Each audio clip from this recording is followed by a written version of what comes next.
एक बार एक व्यक्ति गौतम बुद्ध के आश्रम में रहने के लिए आता है। आश्रम की शांति में 2 दिन बिताने के बाद वो बुद्ध के पास जाता है और कहता है, बुद्ध, मेरे मन में कुछ प्रश्न उठ रहे हैं। मैं आपसे उन प्रश्नों के उत्तर जानने आया हूँ। बुद्ध ने मुस्कुराते हुए कहा, पूछो, क्या प्रश्न है तुम्हारे? व्यक्ति ने कहा, बुद्ध, मैं अपने जीवन से बिल्कुल भी खुश नहीं हूँ। दुखों और मुसीबतों के पहाड़ ने मेरे जीवन को नर्क बना रखा है। मेरी जिंदगी में कुछ भी अच्छा नहीं चल रहा, कुछ भी। मैं आपसे जानना चाहता हूँ कि आखिर मेरे साथ ये सब क्यों हो रहा है? मैं ही इतना भागा क्यों हूँ? बुद्ध ने कहा, सबसे पहले तो तुम ये बताओ कि तुम्हारे इस दुख का कारण क्या है। वो कौन सी चीजें हैं जिसने तुम्हें इतना व्याकुल और चिंतित कर रखा है? बुद्ध के प्रश्न के बारे में थोड़ी देर तक सोचने के बाद व्यक्ति ने कहा, बुद्ध, ये कैसा बेतुका सवाल है। मैंने आपसे प्रश्न किया और आप उत्तर देने के बजाय मुझे इसे वापस प्रश्न कर रहे हैं। व्यक्ति की बात सुनकर बुद्ध मुस्कुराए और बोले, दुख तुम्हारा है तो इसका कारण भी तुम्हें ही पता होना चाहिए। अगर तुम्हारे दुख का कारण तुम्हें ही नहीं पता तो फिर तुम मुझसे कैसे उम्मीद कर सकते हो कि मुझे तुम्हारे दुख का कारण पता होगा? व्यक्ति ने कहा, बुद्ध, लेकिन लोग तो कहते हैं कि आप भगवान हैं, आप सब कुछ जानते हैं, आप लोगों के मन को पढ़ लेते हैं, फिर आपको मेरे दुख का कारण तो पता ही होगा। बुद्ध हल्के से मुस्कुराए और फिर गंभीर आवाज में बोले, यही तो तुम सबसे बड़ी गलती कर रहे हो। तुम सोच रहे हो कि कोई और आएगा और तुम्हारी सारी समस्याओं से तुम्हें छुटकारा दिला देगा, लेकिन ऐसा कभी नहीं होने वाला। अगर तुम्हारी परेशानियों से तुम्हें कोई छुटकारा दिला सकता है तो वो तुम खुद हो। तुम्हें लगता है कि मैं बुद्धत्व को प्राप्त हो चुका हूँ तो मैं तुम्हारी समस्याओं को खत्म कर सकता हूँ। नहीं, मैं भी तुम्हारी ही तरह हूँ। बस फर्क ये है कि अब मेरे अंदर कोई उलझन शेष नहीं रह गई। सब कुछ स्पष्ट हो चुका है और जिस दिन तुम्हारे अंदर की भी सारी उलझनें समाप्त हो जाएंगी, उस दिन से तुम्हें भी अपनी समस्याओं के समाधान के लिए किसी बुद्ध के पास जाने की जरूरत नहीं पड़ेगी। बुद्ध ने व्यक्ति से पूछा, क्या तुमने कभी किसी पुष्प को ध्यान से देखा है? यह सुन व्यक्ति आश्चर्यचकित होकर बोला, बुद्ध, पुष्प तो एक बहुत ही साधारण सी चीज है, उसे तो सभी ने देखा है। बुद्ध ने कहा, पुष्प भोर सवेरे के अंधकार में बस एक कली होता है। दिन के उजाले में खिलकर एक पुष्प बनता है और शाम होते होते मुरझाकर गिर जाता है। अगर पुष्प सिर्फ इस बात की चिंता करता रहे कि शाम तक तो उसे मुरझाकर गिर ही जाना है, तो वो कभी भी खिल नहीं पाएगा। इसी प्रकार अगर तुम हर समय सिर्फ अपने दुखों के बारे में ही सोचते रहोगे तो तुम कभी भी खुश नहीं हो पाओगे।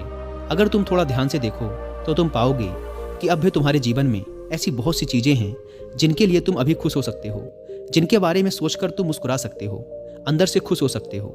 तो मैं तुमसे कहना चाहता हूँ कि तुम अपने जीवन की कमियों की बजाय अपने जीवन की इन अच्छाइयों पर ध्यान दो। अगर तुम्हें अपने जीवन में खुशी चाहिए तो तुम्हें इस शाश्वत नियम का पालन करना ही पड़ेगा। जीवन की अच्छी और सकारात्मक चीजों की तरफ ध्यान देना ही पड़ेगा। मैं तो केवल तुम्हें रास्ता दिखा सकता हूँ, उस रास्ते पर चलने का तरीका बता सकता हूँ, लेकिन अगर तुम खुश रहना चाहते हो तो उस रास्ते पर चलना तो तुम्हें ही पड़ेगा।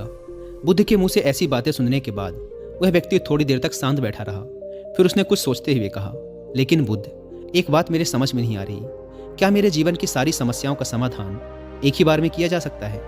बुद्ध ने बहुत ही शांति से जवाब देना शुरू किया। मान लो कोई भविष्य देखने वाला व्यक्ति तुम्हें यह बता देता है कि आज शाम तक तुम्हारी मृत्यु निश्चित है, तो क्या ये जानने के बाद तुम उन बातों की चिंता करोगे जिनके बारे में सोचकर तुम अभी चिंतित हो रहे थे? नहीं, तुम्हें कोई ऐसी समस्या याद भी नहीं आएगी जिसके लिए तुम अभी चिंतित हो रहे हो, क्योंकि उस समय तुम केवल जीवन की उस सच्चाई के बारे में सोच रहे होगे जिसे लोग मृत्यु कहते हैं। और अचानक तुम्हें महसूस होगा कि जिन छोटी छोटी बातों को तुम अपने जीवन की सबसे बड़ी समस्या समझकर बैठे थे वो तो कुछ भी नहीं थी। अचानक तुम्हें लगेगा कि चिंता करना तो व्यर्थ है, मैं तो शाम तक इस दुनिया को छोड़कर जाने वाला हूँ। और तुम्हें अपने जीवन के वो सारे पल व्यर्थ लगेंगे जो तुमने चिंता, जलन और बेवजह के दुख में बिताए थे। लोग बोलते तो हैं, लेकिन वो कभी भी अंदर से स्वीकारते नहीं कि एक दिन उन्हें भी इस दुनिया को छोड़कर जाना है। उनकी चाहत, उनकी इच्छाएं इतनी मजबूत होती हैं कि वो खुद को अमर मान लेते हैं। खुशी और दुख दोनों ही स्थायी नहीं हैं, ये हमारे कर्मों और विचारों की वजह से पैदा होते हैं। व्यक्ति जो कि बुद्ध की बातों को पूरा ध्यान लगाकर सुन रहा था, उसने बीच में रोकते हुए कहा, बुद्ध, तो क्या आपके कहने का अर्थ ये है कि मैं हमेशा ये सोचता रहूं कि मैं मरने वाला हूं, और क्या ऐसा सोचना मेरी सारी समस्याओं को खत्म कर देगा? बुद्ध ने कहा, नहीं, ऐसा कभी मत सोचो। बस तुम्हें यह स्वीकार कर लेना है कि इस दुनिया में मेरी उपस्थिति अनिश्चित है और जब तक मैं यहाँ हूँ एक खुश जीवन जीऊँगा। जो भी अच्छी चीज़ें तुम्हारे जीवन में हो रही हैं या हैं, उनके साथ जियो, वो तुम्हें अंदर से खुशी और शांति देगी।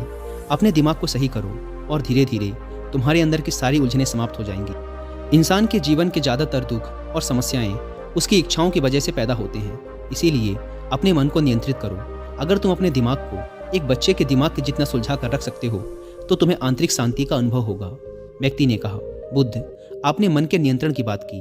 अपने इस चंचल मन को हम नियंत्रित कैसे कर सकते हैं?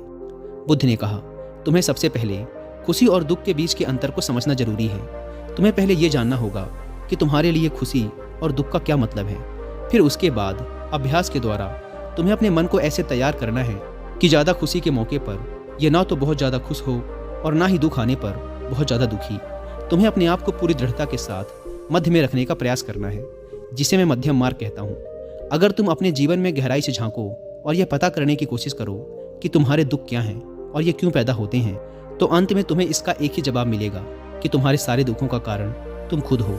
तुम्हारी इच्छाएं, तुम्हारी चाहत, तुम्हारा लगाव ही तुम्हारे सारे दुखों का कारण है। पर क्योंकि मन ही तुम्हारी सारी चाहत, सारी इच्छाएं पैदा करता है, इसीलिए अगर तुमने अपने मन को नियंत्रित कर लिया तो तुम्हारे सारे दुख खत्म हो जाएंगे। दोस्तों, अगर आप गौतम बुद्ध की शिक्षाओं और उनके द्वारा बताए गए मध्यम मार्ग के बारे में विस्तार से जानना चाहते हैं तो इसके लिए आप कुक एफएम पर हिंदी में एक ऑडियो बुक सुन सकते हैं जिसका नाम है बीइंग टू बिकमिंग बुद्धा।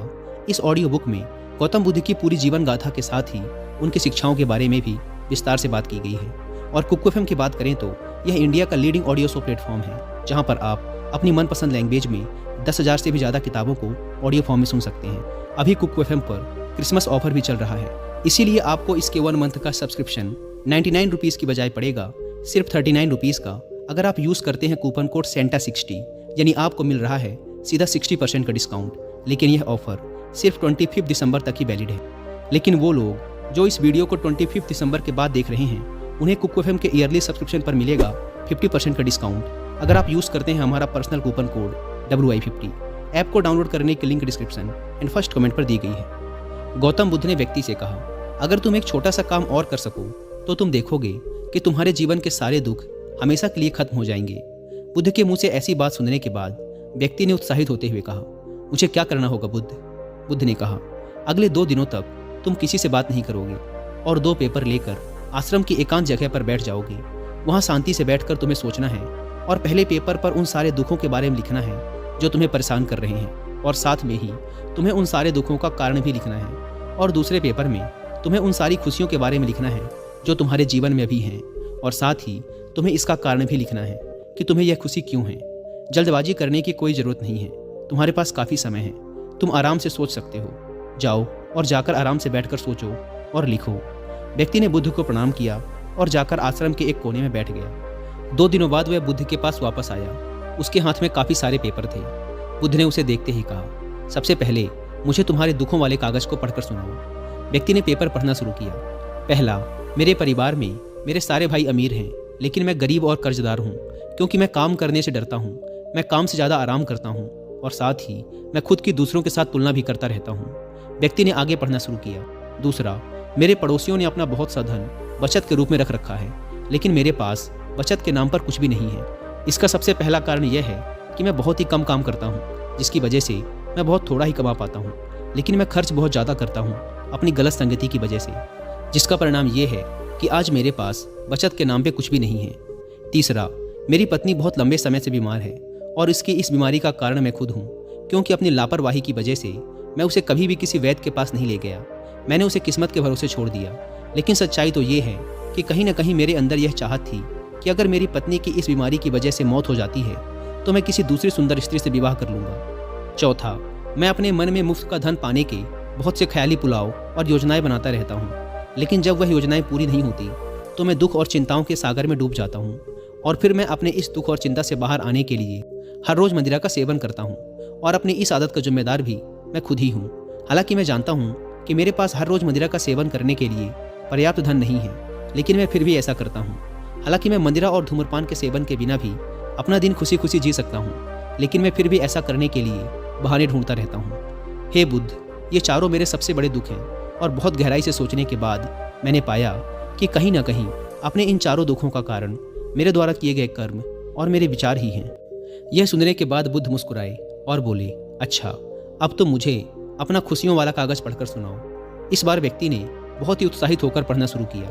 पिछले 2 दिनों के दौरान मैंने जो भी जाना और अनुभव किया वह मैंने अब तक की अपनी पूरी ज़िंदगी में कभी नहीं किया था। पिछले 2 दिनों के दौरान मैंने यह महसूस किया कि मेरे अंदर असीम शांति और आनंद का सागर भरा पड़ा है और मैं अपने इस अनुभव को पाकर बहुत प्रसन्न हूँ। मेरी खुशी के कारणों की सूची बहुत लंबी है, जिसे पढ़कर आपको सुनाने में बहुत लंबा समय लग जाएगा। व्यक्ति के मुंह से ऐसी बातें सुनने के बाद बुद्ध मुस्कुराए और बोले, सिर्फ तुम्हारे लिए ही नहीं बल्कि हम सब के लिए भी कारण एक समान ही होते हैं। वो तो इंसान अपनी अज्ञानतावश अपना बहुत सा समय बर्बाद कर देता है अपने दुख के कारणों का पता लगाने में। यहाँ तक कि हमारा जीवन तो खुशी, शांति और आनंद को इकट्ठा करने की एक तिजोरी है। बुद्ध ने व्यक्ति से कहा, तुम्हें अपनी खुशी के सारे कारणों को बताने की जरूरत नहीं है, तुम सिर्फ उसमें से कुछ को पढ़कर मुझे सुना सकते हो। व्यक्ति ने एक बड़ी मुस्कान के साथ पढ़ना शुरू किया। पहली खुशी इस बात की है कि मैं अभी जीवित हूँ और इस दुनिया में जी रहा हूँ। मैं स्वस्थ और मजबूत हूँ। मेरे माता पिता हैं, एक पत्नी है और 2 बच्चे हैं। इस दुनिया के दूसरे खुशनसीब व्यक्तियों की तरह ही मेरे पास भी बहुत से अनमोल खजाने हैं, जैसे कि मेरे माता पिता का मेरे प्रति स्नेह, मेरे पत्नी का प्रेम, मेरे बच्चों का लाड़ प्यार और एक पिता बनने की खुशी। मेरी खुशी का अगला कारण ये है कि मैं काम कर सकता हूँ, क्योंकि मैं स्वस्थ और तन मन से मजबूत हूँ। मैं कोई भी अच्छा काम सीख कर अपनी आमदनी को बढ़ा सकता हूँ और अपने परिवार की सभी ज़रूरतों को खुशी खुशी पूरा कर सकता हूँ। मैं खुश हूँ क्योंकि मैं एक खुशहाल परिवार बना सकता हूँ, बिना खुद की अपने पड़ोसियों और अपने भाइयों से तुलना करे। और आपकी कृपा से मेरे अंदर जिस मानवता ने जन्म लिया है, उसकी सहायता से मैं अपनी सारी बुरी आदतें छोड़कर एक खुशहाल और आनंदित जीवन जी सकता हूँ। और सबसे बड़ी खुशी और सौभाग्य की बात मेरे लिए ये है कि मैंने महान गौतम बुद्ध के चरणों में अपने लिए जगह पाली है। और आपकी कृपा से मैं जब तक इस संसार में रहूँगा, इस सत्य को याद रखूँगा कि हमारी इच्छाएं और लगाव ही सभी दुखों का कारण है, और साथ ही खुद के मन पर नियंत्रण हासिल करने व खुद को जानने का पूरा प्रयास करता रहूँगा। बुद्ध ने कहा, आज तुम्हारा एक नया जन्म हुआ है।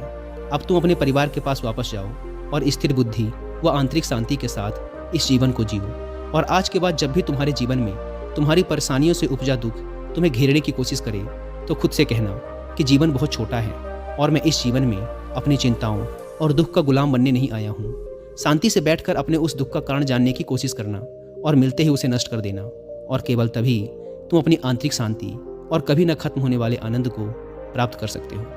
दोस्तों, उम्मीद करता हूँ कि आपको वीडियो पसंद आई होगी और कुकू FM पर being to becoming Buddha book की हिंदी में ऑडियो बुक सुनना ना भूलें। और क्रिसमस सेल का फायदा उठाने के लिए आप सेंटा 60 कूपन कोड का इस्तेमाल भी कर सकते हैं। ऐप को डाउनलोड करने की link description and first comment पर मिल जाएगी।